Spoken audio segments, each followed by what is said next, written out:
जो अच्छे संस्कार लिए, अच्छे परिवार से आए हैं, जिन्होंने जिनको चाहे राम नाम की राम उन्हें मिल जाते हैं।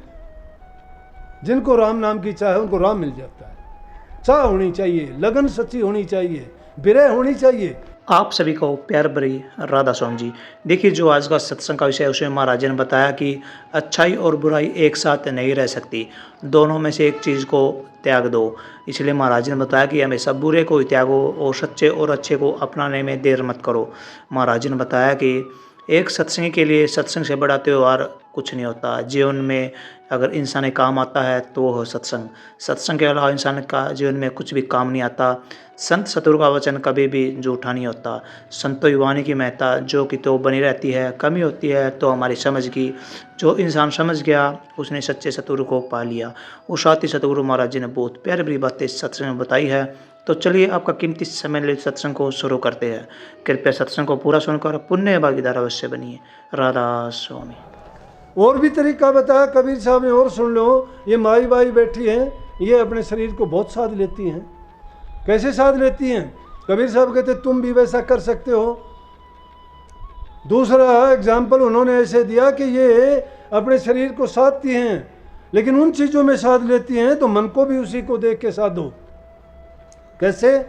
पानी भरने को गई पनिहारी, सिर पर घड़ा घड़े पर झारी, हाथ छोड़ बतड़ा में सारी, वहाँ छलकन दे नानी रे, मन मार सुरत ने डाटो रे, घर बैठे बनो फकीर। पानी भरने गई पनिहारी, पानी भरने के लिए जाते हो, दो दो घड़े रख लेती हो सिर पर, हाथ छोड़ देती हो, हाथ नहीं लगाती घड़े से। अगर उनमें कुछ थोड़ी बहुत वो होती है तो गर्दन को ही ऐसे करके डांट लेती हो, हाथ नहीं लगाती। सहेलियों से बात भी करती हो, सारी की सारी बात करती हुई चलती हो, लेकिन कैसे हो गया ये? क्योंकि आपने शरीर को साध रखा है। इसी प्रकार से अंदर से तुम इस मन को भी उस शरीर की भांति साध लो। 3 प्रकार के शरीर हैं हमारे, जिनको 3 लोक कह देते हैं। वो तो दुनियादार तो 3 लोक, पृथ्वी लोक को, आकाश लोक को, पाताल लोक को मानते हैं, लेकिन संतों की भाषा में और रूहानियत की भाषा में 3 लोक शारीरिक लोक है, मानसिक लोक है और आत्मिक लोक है। ये 3 लोक अलग हैं। शरीर को साधना पड़ेगा। शरीर जिसका सज जाता है फिर मन को रोकना पड़ता है, और मन को रोकने के बाद में फिर सुरत का। संतों ने इसीलिए चौथे पद के गीत गाए हैं। आप भी गाते हो, 3 छोड़ चौथा पद दीना, सत नाम सतगुरु गत चिन्हा, जगमग ज्योत होत उजियारा, गगन सोत पर चंद्र निहारा, से सिंहासन छतर विराजे, अनहद शब्द गए धुन गाजे। संतों का चौथा लोक है। कोई मंदिर जा मूर्त पूजे, कोई तीर्थ, कोई व्रत में जूझे, ये सब भूला भटक्या खाया, कोई इनका भरम मिटाया, जो को इनको कह समझाई, उल्टी बन करें लड़ाई, ये ढूंढे त्रिलोकी माही, नाम बसत चौथे पद माही। 3 लोक में बसता काल, चौथे में रह पुरुष दयाल। चौथे लोक में, 3 लोक में नाम न पावे, चौथे लोक में संत बतावे। 3 लोक में नाम नहीं है। तुम तो नाम को, हमने 5 नाम का नाम मिल गया, हम तो बिरन के बन गए। दूसरों को सोचते ही नहीं कि मैंने नाम ले रखा है। क्या नाम ले रखा है आपने? राधा स्वामी नाम ले लिया क्या? जब तक समझ नहीं आई, नाम का सुमरण करना भी नहीं जानते हो आप लोग। मत कोई भ्रम पाल लेना मन में ऐसा। जब सुमरण करना सीख जाओगे तो आपको कुछ पूछने की, करने की जरूरत ही नहीं रहेगी। त्रिगुणात्मक संसार है, अभी तो उन गुणों से ही बाहर नहीं निकले हैं। 3 गुणों को छोड़ के चौथापन चौथे गुण का ही द्योतक है, उसी का प्रमाण है वो। चौथा गुण चौथे पद में ही मिलता है, यहाँ नहीं मिलता। और उसका नाम सार गुण है, ये भी बता दूं। कभी रजोगुण, तमोगुण और सतोगुण को ही 3 गुण मान बैठे हो। उस सार गुण में जब तक हम नहीं पहुंच जाते, और सार गुण तभी मिलता है 3 गुणों को छोड़ देते हैं। इसीलिए कहीं 3 छोड़ चौथा पद ध्यावे। मेरे जी में तो याद थी कि आज बिनती पे ही सत्संग करता, लेकिन ये पत्रकार महोदय थे, इन्होंने मजबूर कर दिया कि भाई कुछ ऐसे बोलो। ये तो कहने लगे कि इतना कुछ होता है फिर भी समाज क्यों नहीं सुधरता। माँ आपकी जिम्मेवारी ज़्यादा बढ़ती है। दिया करो सत्संग को सबसे बड़े पेज पर, सबसे फ्रंट पेज पे दिया करो। संतों की बात तो तुम और छोटी सी बना के देते हो किसी कोने में, किसी को दिखाई ना दे। अगर कोई छुरेबाजी की घटना हो जाती है, कहीं एटीएम पाड़ना लूटने की घटना हो जाती है कहीं और, उनको सबसे पहले पेज पे देते हो, उठाते ही मत्थे वो लगते हैं, उठते ही तो प्रभु के भक्तों का गुणगान होना चाहिए। दिया करो ना आरती, प्रार्थना दिया करो सबसे पहले पेज पर। हमारे मंदिरों में तो घड़ियाल और घंटे 2 बजे बजने शुरू हो जाते थे मंदिरों में, संस्कार तो उनसे बनते थे। आज बच्चे क्या सीखेंगे? छुरेबाजी, शराबबाजी, चोरी, डकैती, उनके नायब तरीके आप ही लिख देते हो कि ट्रैक्टर को जोड़ के एटीएम पाड़ लेंगे, उसको करके ये कर लेंगे। तरीके भी हैं उसमें। आए थे तो नकाब पोश आए थे, चाहे अगले में कपड़ा बांध के नकाब पोश बनना पड़ो वो भी सिखा दी। तो वो बातें जो बुराई हैं, बुराई को जितना दबा दे उतना अच्छा है, भलाई को जितना उजागर करे उतना अच्छा है। लेकिन जो भाग वाले से, कर्म वाले से वो मान लेंगे, जो अच्छे संस्कार लिए, अच्छे परिवार से आए हैं, जिन्होंने चाह है, जिनको चाहे राम नाम की राम उन्हें मिल जाते हैं, जिनको राम नाम की चाह है उनको राम मिल जाता है। चाह होनी चाहिए, लगन सच्ची होनी चाहिए, बिरह होनी चाहिए। चाह, लगन और बिरह अलग चीज़ें, एक नहीं है। लेकिन ये विरक्ति के कारण होंगी। विरक्ति किस चीज़ से होगी? संसार के पदार्थों से होगी। उनसे उपरामता नहीं है हमारी, हम बंधे हुए हैं सब चीज़ों से। ये मेरा है, ये मेरी प्रॉपर्टी है, ये मेरी संतान है, ये मेरा काम है, मेरा इतना पद है, मेरी इज्जत इतनी है, मेरा सम्मान है, मैं प्रतिष्ठित आदमी हूँ, मैं ये कर सकता हूँ, मैं वो कर सकता हूँ। ये चीज़ें जब तक इंसान में है कुछ नहीं कर सकते।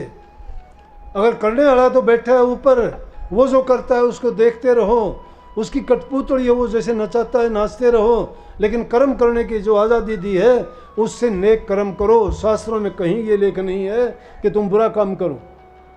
जहाँ कहीं भी बुराई का जिक्र आता है तो कहते हैं कि बुरे कर्म करने वालों को तो नतीजा हमेशा बुरा मिला है, अच्छे कर्म करने वालों को देर अबेर हो जाती है लेकिन कभी बुरा उनका होता नहीं है।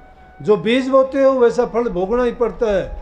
इसलिए सारे काम छोड़ के प्रभु की भक्ति किया करो। और उसमें प्रभु की भक्ति करने के लिए पहली चीज़ है, इंसान अपने आप को पहले संवारो। जब खुद अच्छे नहीं हो तुम्हारे लिए कोई अच्छा नहीं है। खुद अच्छे हो तुम्हारे लिए संसार अच्छा है।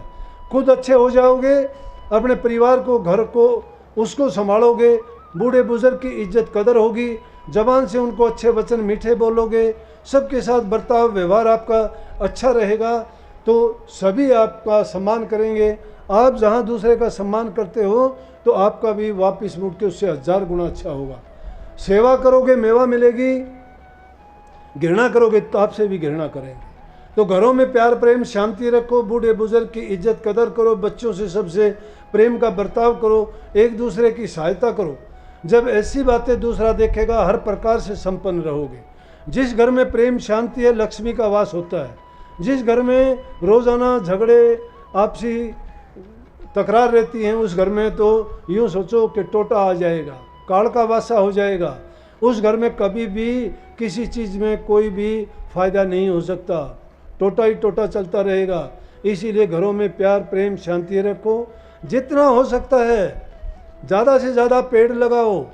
मैंने तो बहुत पहले, आज से 12-15 साल पहले कही थी कि पानी को बचाओ। और बचाने का तरीका है, लापरवाही करते हैं, कुछ भी नहीं लगता उसमें। अपने ही घर में एक छोटा सा बोर करना होता है। जितना पानी तुम यूज़ करते हो वापस वो पानी ज़मीन में वहीं एक बोर करके छोड़ दो। तुम्हारा यूज्ड पानी अपने ही घर में नीचे ज़मीन चला जाएगा, कभी भी पानी की कमी नहीं आएगी। लेकिन पानी की जो तुम बर्बादी करते हो, बेकार पानी चलता है। घरों में नलके लगे हुए, टूटी नहीं है, ज़रूरत है वो है, बाकी नाली में चलता रहता है। कहाँ जाएगा वो पानी? बर्बाद होता है। जो इस प्रकार से जो बर्बादी करोगे, तुम्हारी ज़रूरत का जन नहीं चीज़ है, उसको बर्बाद क्यों करते हो? किसी ज़रूरतमंद को वो चीज़ दी जाए तो कितना फ़ायदा होगा। इसलिए नेक काम अपने घर में करोगे, अच्छे दूसरों को लगोगे। बुरे काम अपने घर में करोगे। शराबी किसका? दूसरे का थोड़ा करता है बुरा, अपना बुरा करता है, लोग उसको गालियाँ देते हैं। अच्छा करने वाला अच्छा खुद का करता है, लोग उसको इज्जत सम्मान देते हैं, बड़ाई करते हैं, गीत गाते हैं कि उसका लड़का भाई ऐसा है, बड़ा नेक है, बहुत अच्छा है। अच्छे काम के परिणाम हैं। और जब आदमी को दूसरों की तरफ से इस प्रकार की बढ़ाई, नाम को मिलती है बढ़ियाई, गुणों को मिलती है बढ़ियाई, गुरु भक्तों को मिलती है। क्यों? वो सतगुरु की रजा में राजी रहते हैं। सतगुरु मालिक की भक्ति का गुणगान करके उनकी सोए हुए विचारों को जगा के इस काबिल बनाते हैं। इसलिए कही कि सतगुरु सा साथी कोई नहीं है। सतगुरु सा साथी क्यों नहीं कि सतगुरु का हमारे से कोई स्वार्थ नहीं है। वो निस्वार्थ भाव से सबके लिए, सबकी भलाई के, सबके हित के, सबके कल्याण के लिए अपना ज्ञान, उपदेश और समय देते हैं। और जो उसका फ़ायदा नहीं उठाते वो दोनों हाथ फिर मरते ही रहते हैं। बुल्ले शाह ने कहा ना, चढ़दे सूरज ढलदे देखे, बुझदे दिए जड़दे देखे, जिन्हां दा ना जग विच कोई, ओ पुत्र भी पढ़दे देखे। हीरे दा कोई मोल ना जाने, खोटे सिक्के चलदे देखे। कोई पैरों तो नंगा फिरता, कोई सिर तो ढूंढे छावा, मैनू सतगुरु सब कुछ देता, मैं क्यों ना शुक्र मनाऊं। सबको बहुत बहुत आशीर्वाद करोगे आप अच्छा पाओगे भाई। मेरा काम आपको चेताना बताना है, गुरु की ड्यूटी है। मैं गुरु का हुक्म बजाता हूँ, ना कुछ जानता ना कुछ कहता। हाँ, गलत बात हो अगर कोई निकल जाए तो उसका ख्याल ना करियो, माफ़ कर देना, क्योंकि आप जैसा ही हूँ मैं। ज़बान से कोई ना कोई ऐसी बात निकल भी जाती है, शायद किसी को कष्ट हो जाए तो उसका बुरा ना मानना। अच्छी अच्छी बात ले जाना, जो बुरी लगी हो छोड़ जाना, मैं अपना आप बोझ बनूंगा, वो मैं संभाल के रख लूँगा उनको। तो सबको बहुत बहुत आशीर्वाद। अपने जीवन को संवारो, बुराइयों से बचो और अच्छे काम करो, लेकिन सारे काम करते हुए प्रभु की भक्ति ज़रूर करो। उसके लिए समय ज़रूर निकालो। मालिक आपको सबको ताकत दे कि आपका मन, रुचि भक्ति में लगे और आपका जीवन सफल हो। प्रवचनों को पूरा सुनने के लिए का बहुत बहुत धन्यवाद। हम आशा करते हैं अपने प्रवचनों को बड़ा ही ध्यान से सुना हुआ। तो जैसे प्रिय सत्संग जी आपने सत्संग में सुना, महाराज जी ने बताया कि हमेशा गुरुओं की वाणी को याद रखो। गुरु की हर बात आपके जीवन को संवारती है। गुरु की कोई बात मिथ्या यानी कि झूठ नहीं निकलती। गुरु जो कहता है हमारे कल्याण के लिए कहता है, जो करता है हमारे कल्याण के लिए करता है। गुरु की आज्ञा में रहो और उनकी हर बात का विश्वास करो और हर बात की पालना करो। जैसे गुरु महाराज जी ने बताया कि आप कभी भी बुरे कर्म मत कीजिए, आप अपने मन को भक्ति में लगाइए और भक्ति में लगाने साथ साथ अपने गृहस्थ जीवन को भी संभालिए। जो इंसान गृहस्थी के साथ साथ भक्ति करता है उस व्यक्ति के जीवन में, परिवार में सुख शांति आती है और एकता बनी रहती है। तो कृपया गुरु महाराज जी की इन बातों को आप अपने जीवन में अवश्य उतारिए और अपने जीवन को सार्थक अवश्य बनाइए। और साथ ही अगर आपको सत्संग अच्छा लगा तो कमेंट बॉक्स में राधा स्वामी लिखकर पुण्य भागीदार अवश्य बनिए। मिलते हैं जल्दी एक नए और बहुत ही प्यारे प्रवचनों के साथ। तब तक के लिए आप हमें दीजिए राधा स्वामी।